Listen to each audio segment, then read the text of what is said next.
Hello, I hope we are well. Therapist Mwende here again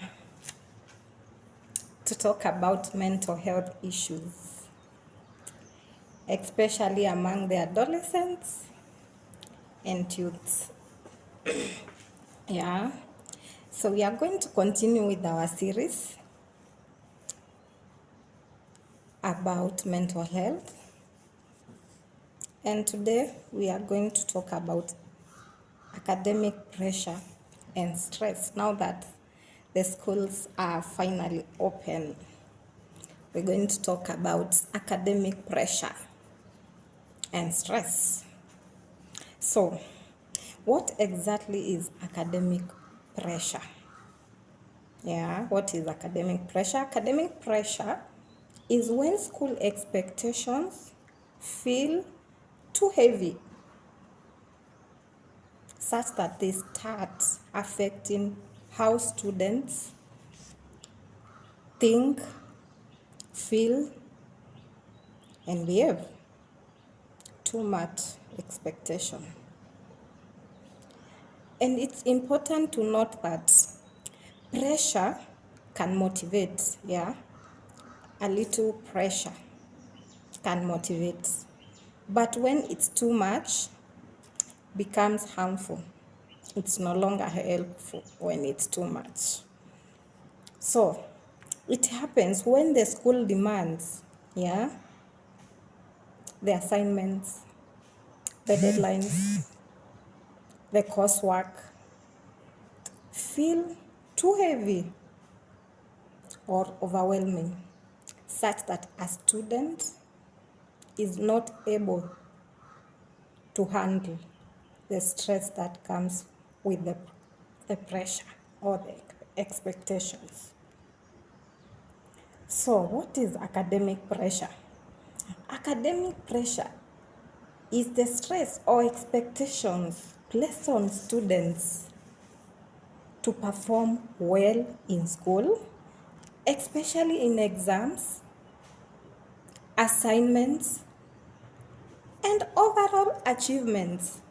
Yeah, your parents have taken you to this prestigious high school and you have no otherwise other than to perform. Like, we are not negotiating. You must perform.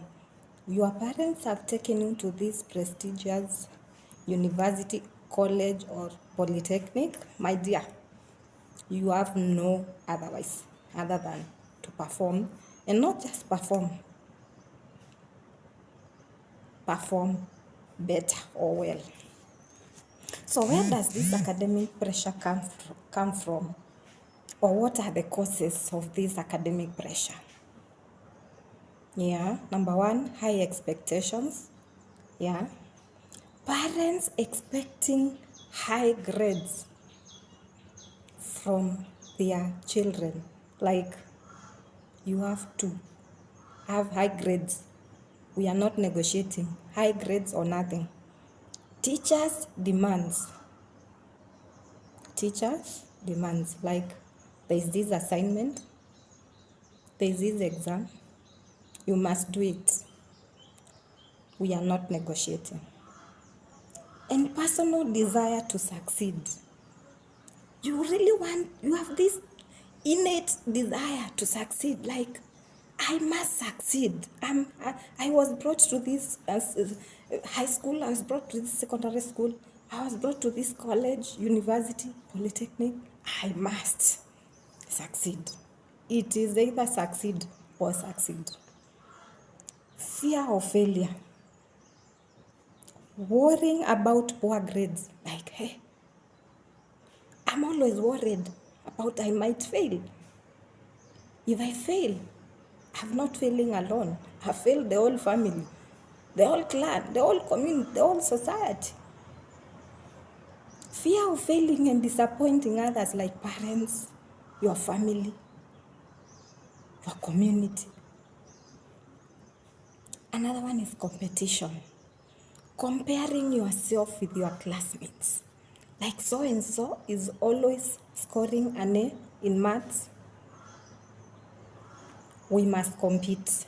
This time round, I must be there also, competing with them.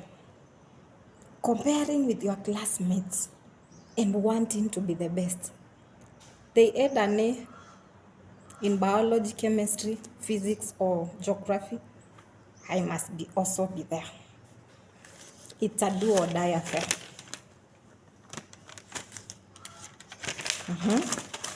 Yeah. Overload of work. Too many assignments. Cuts. Exams. Tight schedule with little rest or time to rest. Tight deadlines. Like the cut is supposed to be submitted in such and such a day. If you have not submitted, and that is the end of it, then you'll have to talk to this teacher and get a makeup cut or something. That right there is a pressure, because you don't know when you reach out to the teacher what they will say. Uncertainty about the future. The adolescents and the youth people are concerned, or they fear they might have chosen or selected a wrong career, which does not match whatever they want to do in life, or being pushed into a certain career. Say, if your parent wants you to become a teacher, that is what you become. Or medicine or law. You are pushed there and you are told, my dear, this is what you will do. So signs of academic stress. What to look out for. Feeling overwhelmed or anxious. You're anxious, you will fail. I can't do this. I might fail. Trouble or difficulty concentrating. They are not able to concentrate. If you are a teacher, you are a parent, and you find that your student, your child is having difficulty concentrating, that's a sign they're having academic stress. Poor sleep or fatigue, difficulty falling asleep, waking too early. They are not able to concentrate because they are thinking about these classes, these cuts, these exams. I must do this. Irritability. They are always irritable. You talk to them about something small, they are irritated, it's like something was bothering them, has been bothering them all along, Mood swings. Today they are okay. Tomorrow they are not. They are not talking to you, and you didn't do anything to them. Loss of interest in school. If at all they are attending a day school, day secondary school, they don't want to go to school in the morning, especially on Mondays. Or they go and they leave the house going to the school, and you find out they didn't reach there. Or if it's university, you've paid school fees, you paid for the hostel fees, but they don't attend classes. Academic stress right there. Physical complaints like headache, stomachache, symptoms that are neither here nor there. In counseling, we call them psychosomatic issues or symptoms. Headache, stomachs, it cannot be explained. So how do you help an adolescent or a youth to cope with the academic stress? Help them to make a realistic study plan. Realistic is the word. When do they wake up? When do they sleep? What time are they focused or concentrate? When can they focus so much in learning? Is it early in the morning or in the evening? Take regular breaks. Say, like, for example, you're lying for like 1 hour and rest for like 15 to 30 minutes. Avoid unhealthy comparison. Stop comparing yourself with your fellow